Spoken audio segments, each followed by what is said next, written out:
நீங்களா வாழுங்க, நீங்களா நல்லதை செய்யுங்க, நான் உங்களுக்கு சொர்க்கத்தை கொடுக்கிறேன்னு சொல்லல. நீங்க போங்க, என்னிடம் இருந்துதான் நேர்வழி என்ற ஒன்று வரும். என்னுடைய நேர்வழியை நீங்க பின்பற்றினாதான் உங்களுக்கு பயமோ கவலையோ கிடையாது. ஏன் நேர்வழியை பின்பற்றுங்கன்னு சொல்றான். அப்ப உலகத்திற்கே அல்லாஹ் சொன்னது என்ன? நேர்வழி என்பது நாம உருவாக்க முடியாது, பெரிய இமாம்களால் உருவாக்கி தர முடியாது, பெரிய அறிஞர்களால் தயார் செய்து தர முடியாது. அது இறைவன் புறத்திலிருந்து வர வேண்டும் என்பதை அல்லாஹ் சொல்கிறான். அப்புறம் என்ன சொல்றான்?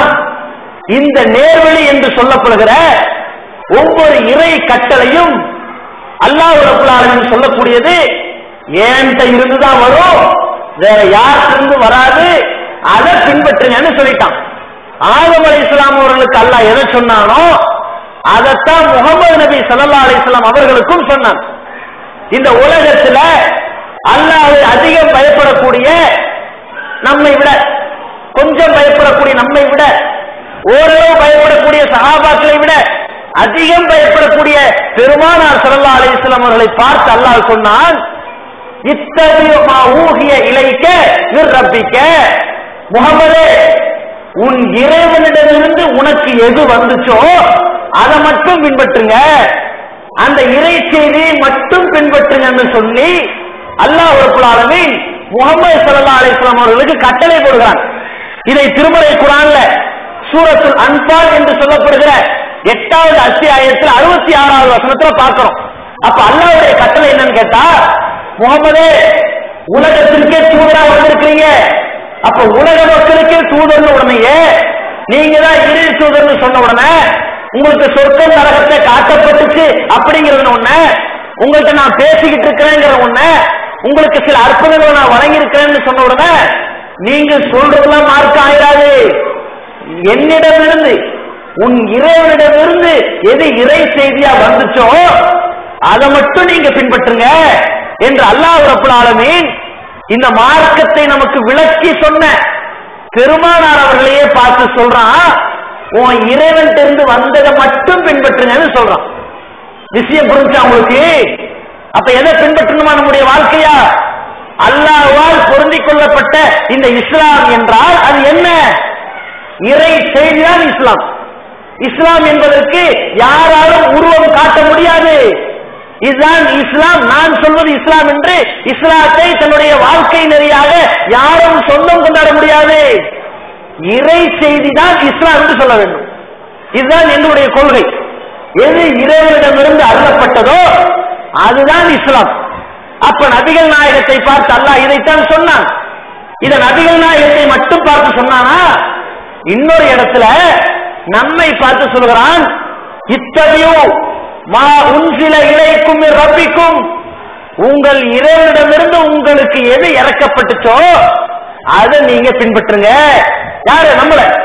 நம்மளை பார்த்து அல்லாஹ் சொல்றான், மூமின்களே, அல்லாஹ்வை நம்பக்கூடியவர்களே, மலக்குமார்களை நம்பக்கூடியவர்களே, மறுமையை நம்பக்கூடியவர்களே, வேதங்களை நம்பக்கூடியவர்களே, உங்கள் இறைவனிடமிருந்து உங்களுக்கு எது இறக்கி அருளப்படுச்சோ அதை பின்பற்றுங்க.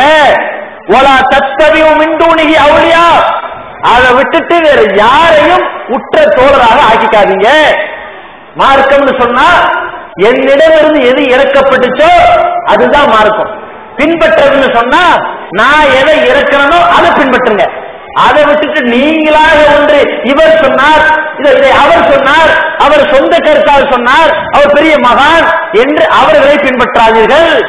அப்படி பின்பற்றி போனால் கலீலம்மா ததக்கரோன், நீங்க அறகுறையா சிந்திக்கிறீங்கன்னு அர்த்தம், கொஞ்சமா சிந்திக்கிறீங்கன்னு அர்த்தம், உங்களுக்கு புத்தி குறைவா இருக்குன்னு அர்த்தம். அல்லாஹ் எப்படி சொல்றான்? உனக்கு புத்தி ஃப்ரெஷ்ஷா இருக்குன்னு சொன்னா, நிதானமா இருக்குன்னு சொன்னா, பரிபூர்ணமா இருக்குன்னா என்ன அர்த்தம் தெரியுமா? உன் இறைவனிடமிருந்து எது இறக்கப்பட்டுச்சோ அதை மட்டும் பின்பற்றுங்க. நீங்க யாரையோ சொல்லி பின்பற்றினீங்கன்னா உங்களுக்கு அறகுறையாதான் இருக்குது, மண்டல சர கம்மியாக இருக்குன்னு சொல்லி அல்லாஹ் ரப்பல் ஆலமீன் 7வது அத்தியாயத்துல அந்த 3வது வசனத்துல சொல்கிறான். இன்னும் சொல்ல போனால் இந்த இறை செய்தி என்பது அல்லாஹ்வால் சொல்லப்படும். திருமறை குர்ஆன்ல எதெல்லாம் சொல்லப்பட்டுச்சோ அத்தனை இறை செய்திங்க. வேற எது இறை செய்தி? நபிகள் நாயகம் ஸல்லல்லாஹு அலைஹி வஸல்லம் அவர்கள் 23 ஆண்டு காலம் தன்னுடைய 40 வயசுல நபி ஆகிறாங்க. ஒரு 13 வருஷம் மக்காவுல வாழ்ந்தாங்க, ஒரு 10 வருஷம் மதீனாவுல வாழ்ந்தாங்க.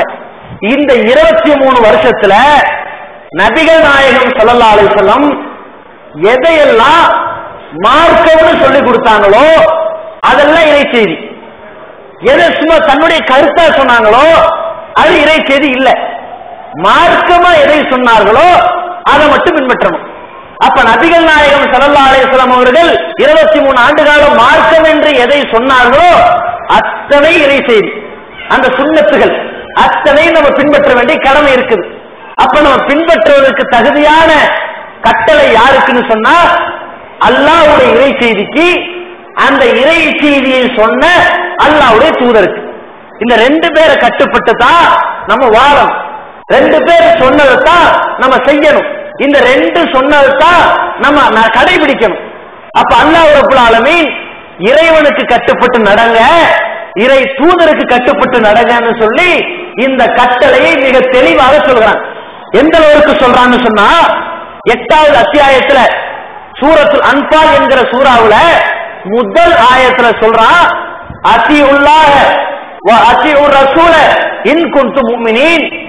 நீங்கள் உண்மையான மூமின்களாக இருந்தால், நீங்க உண்மையான முஸ்லிமா இருந்தீங்கன்னா அல்லாஹ்வுக்கு கட்டுப்படுங்க, அல்லாஹ்வுக்கு இத்தாஅத் செய்யுங்க, அவருடைய தூதருக்கு கட்டுப்படுங்க.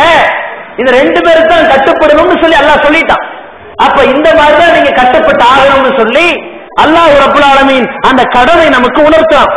அதே மாதிரி யார் அல்லாஹ்வுக்கும் தூதருக்கும் கட்டுப்பட்டு நடக்கிறாங்களோ அவர்கள் தான் இந்த சமுதாயத்தில் எந்த பிரச்சனைங்கிற பேர்ல பிரியாம, எந்த பிரிவினைக்கு உண்டாகாம ஒற்றுமையோடு வாழ்வார்கள் என்பதையும் குர்ஆன்ல சொல்றான். யார் அல்லாஹ் ரசூலை பின்பற்றதுல கொஞ்சம் மாறி இமாம்கள் சொல்றதையும் கேட்கலாம்னு போறாங்களோ, சஹாபாக்கள் சொல்றதையும் கேட்கலாம்னு போறாங்களோ, அவங்க என்ன ஆயிடுவாங்க? பல பிரிவா போயிடுவாங்க. இப்ப அல்லாஹ் ரசூலை மட்டும் பின்பற்றோம் என்ன? இறை செய்தியை பின்பற்றணும் அர்த்தம். இறை செய்தி 2ஆ இருக்குமா? இருக்காது. 2ஆ இருக்காதுன்னா 3ஆவது இருக்காது, 4ஆவது இருக்காது, 5ஆவது இருக்காது, ஒண்ணுதான். இறை செய்தி 1ஆ இருந்தா அதை பின்பற்ற மக்கள் ஒண்ணுதான் இல்லையா? அப்ப இறை செய்தி 2ஆச்சுன்னா பின்பற்றுகிற மக்கள் 2 ஆயிருவாங்கல்ல. அப்ப அல்லாஹ் என்ன பண்றான்? யார் இந்த அல்லாஹ்வையும் இறை செய்தியை எடுத்து சொல்கிற இந்த தூதரையும் பின்பற்றுகிறார்களோ அவங்கதான் உற்ற தோழர்களா இருப்பார்கள். அவங்கதான் பிரச்சனைக்கும் பிரிவுக்கும் ஆளாக மாட்டார்கள். பல பிரிவுகளாக மார்க்கத்தை பிரிக்க மாட்டார்கள். இல்லைன்னு சொன்னா பிரிஞ்சுக்கிட்டு போயிடுவாங்க. எப்படி பிரிகிறாங்க? இன்றைக்கு நாம் பார்க்கிறோம் சமுதாயத்துல மதுஹப் என்ற பெயரால் பிரிந்திருக்கிறது பார்க்கிறோம்.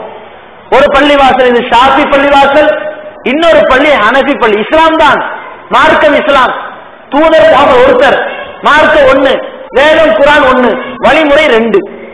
இது ஹனஃபிக்குரிய சட்டம், இது ஷாஃபிக்குரிய சட்டம். ஷாஃபியில இருக்கிறவன் ஹனஃபியில மாறக்கூடாது, ஹனஃபியில இருக்கிறவன் ஷாஃபிக்கு மாறக்கூடாது.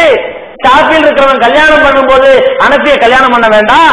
வழிமுறைகள் மாறி இருக்கும்ல, இவன் ஒரு மாதிரி சொல்லுக, அவன் ஒரு மாதிரி சொல்லுக, இவங்க ஒரு மாதிரி தர்மம் செய்வாங்க, அவங்க ஒரு மாதிரி தர்மம் செய்வாங்க, இவங்களுக்கு ஒரு வகையான சக்காத்து, அவர்களுக்கு ஒரு வகையான சக்காத்து, இவர்களுக்கு வேற சில சட்டங்கள், அவர்களுக்கு வேற சில சட்டங்கள், இவர்களுக்கு சிலவற்றை ஹலால், அது அவர்களுக்கு ஹராம், அவங்களுக்கு சிலது ஹலாலு, இவங்களுக்கு சிலது மக்ரூஹ். இப்படி இந்த மாதிரி எல்லாம் மார்க்கத்தை நாளா பிரிஞ்சு போறாங்களே. ஏன் பிரிந்தார்கள்? இறைவனையும் இறை தூதரையும் பின்பற்றுதும் என்ற ஒரு கொள்கையிலிருந்து தடம் புரண்டு 4 கொள்கையை பிரிஞ்சு போனார்கள். அப்ப அல்லாஹ் ரப்பல் ஆலமீன் சொல்றான், இறைவனையும் இறை தூதரையும் பின்பற்றக்கூடியவர்கள் சேர்ந்து இருப்பார்கள். எப்படி சொல்றாங்க பாருங்க. வல் முஃமினூன வல் முஃமினாத், மூமினான ஆண்களும் மூமினான பெண்களும், பாவுஹும் அவுலியாஉ பாலின், சிலர் சிலருக்கு உற்ற தோழர்களாக, நேசர்களாக, நட்பு வைத்தவர்களாக ஒற்றுமையோடு இருப்பார்கள். எதனால் அப்படி இருக்கிறார்கள் தெரியுமா? யஸ்முரூன பில் மாரூஃப், அவர்கள் நன்மையை ஏவுகிறார்கள், வ யன்ஹவுன அனில் முன்கர், தீமையை தடுக்கிறார்கள், வ யுகீமுன ஸலாத், தொழுகையை நிலைநிறுத்துகிறார்கள், வ யூதூன ஸகாத், ஜக்காத்தை வழங்குகிறார்கள், வ யுதீஊன அல்லாஹ வ ரசூலா, அல்லாஹ்வையும் அவனது தூதரையும் பின்பற்றி நடக்கிறார்கள். அல்லாஹ்வுக்கும் அவன் தூதருக்கும் கீழ்ப்படிந்து நடக்கிறார்கள். அப்படி நடக்கக்கூடியவர்கள் ஒன்றுக்கொன்று ஒற்றுமையோடு இருக்கிறார்கள். ஒற்றுமை எப்படி வருது பாருங்க. குர்ஆன் ஹதீஸை பின்பற்றும் போது இந்த ஒற்றுமை மலரும், சேர்ந்து இருப்பார்கள், சேர்ந்தான் வாழ்வார்கள் சொல்லி அல்லாஹ் ரப்பல் ஆலமீன் தன்னுடைய 9வது சூரத்து தௌபா என்ற அத்தியாயத்துல 71வது வசனத்துல சொல்றான். அதே மாதிரி ஒவ்வொரு மூமினும் அல்லாஹ்வையும் அவன் தூதரையும் பின்பற்ற விஷயத்துல, அவர்களுக்கு கட்டுப்படுற விஷயத்துல எந்த அளவுக்கு இருக்கணும்னு சொன்னா, ஒரு செய்தி உங்கள்கிட்ட சொல்லப்படுது. யாரு சொல்றா? அல்லாஹ் சொல்கிறான், கண்டிப்பா கட்டுப்படணும். இதை யாரு சொன்னா? ரசூல் சொன்னார்கள், கண்டிப்பா கட்டுப்படணும். இதை யாரு சொன்னா? இது ஏன் சொந்த கருத்தை சொல்றேன், கட்டுப்பட வேண்டிய அவசியம் இல்லை. அல்லாஹ் ரசூலை பத்தி சொன்னா உடனடியாக இதை கேட்டுவிட்டோம், கண்டிப்பா கீழ்ப்படிவோம் என்று சொல்ல வேண்டும். அப்பதான் நம்ம மூமினாக முடியும்.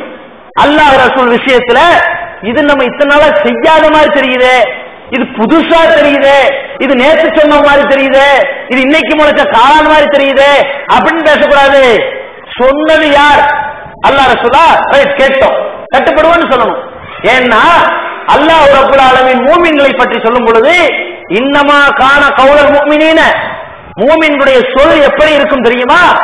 இதா துஉ இலல்லாஹி வ ரசூலிஹி, அல்லாஹ் சொல்கிறான் என்று அவர்கள் பக்கம் அழைக்கப்பட்டால், அல்லாஹ்வுடைய தூதர் சொன்னார்கள் என்று சொல்லப்பட்டால், ஐயகூலு சமிஅனா வ அதானா, அல்லாஹ் சொல்லிவிட்டார்களா, அல்லாஹ்வுடைய தூதர் சொல்லிவிட்டார்களா, இதை கேட்டோம் கட்டுப்பட்டோம் என்று சொல்வார்களாம்.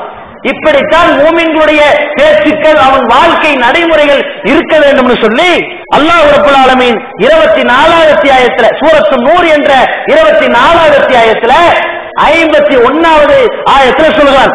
அதே மாதிரி அல்லாஹ் ரசூலுக்கு மட்டும் கட்டுப்பட்டு நடக்கிறோமே, அந்த மாதிரி நம்ம நடந்தோம்னு சொன்னா, இறை செய்தியை மட்டும் பின்பற்றி நம்ம வாழ்ந்தோம்னு சொன்னா, நாம இந்த உலகத்திலையும் பெரிய ஒற்றுமையை பெறுவோம், நாளைக்கு மறுமையிலையும் மகத்தான வெற்றியை பெறுவோம்.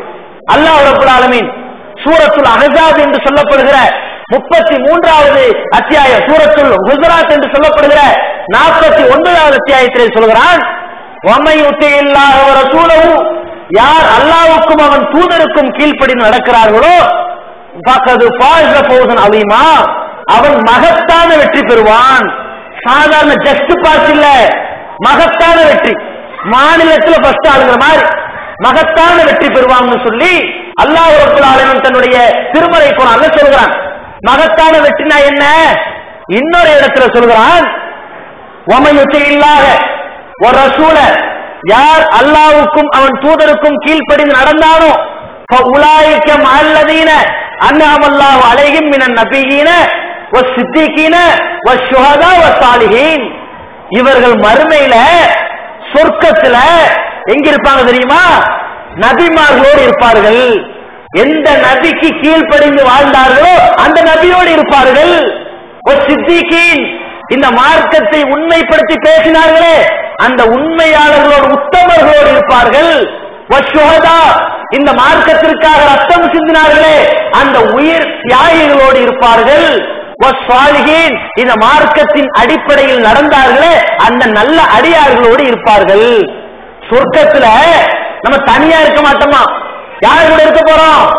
நபிமார்கள், உயிர் தியாகிகள், உத்தமர்கள், உண்மையாளர்கள், நல்ல அடியார்களோடு இருக்க போகிறோமா? இப்படிப்பட்ட மகத்தான வெற்றியை அல்லாஹ்வுக்கும் அவன் தூதருக்கும் கீழ்ப்படிந்து நடப்பவர்களுக்கு அல்லாஹ் தருவதாக வாக்குறுதி தருகிறார். அந்த இறைவசனத்தை அல்லாஹ் ரப்பல் ஆலமீன் 4வது அத்தியாயத்துல 64வது வசனத்தை சொல்கிறான். இந்த காரணத்தினாலதாங்க ஒரு மூமினா இருந்தா அவன் குர்ஆன் ஹதீஸை பின்பற்றணுங்கிற காரணத்தினாலதான், ஒரு மூமினுடைய வார்த்தை அல்லாஹ் ரசூலுக்கு கட்டுப்படணும் என்ற காரணத்தினால்தான், அல்லாஹ் ரசூலுக்கு கட்டுப்பட்டு நடந்தால் அவன் மறுமையில் நபிமார்களோடு இருக்கிற நற்பாக்கியம் பெறுவானே என்ற ஒரே காரணத்தினால்தான் எங்களுடைய ஜமாத் என்று நாங்கள் தமிழ்நாடு தௌஹீத் ஜமாத்தை சொல்கிறோமே, இந்த ஜமாத் இந்த உலகத்திற்கு சொல்லக்கூடிய கொள்கை, அல்லாஹ்வுக்கு கட்டுப்பட்டு நடங்க, அல்லாஹ்வுடைய தூதருக்கு கட்டுப்பட்டு நடங்க. அல்லாஹ்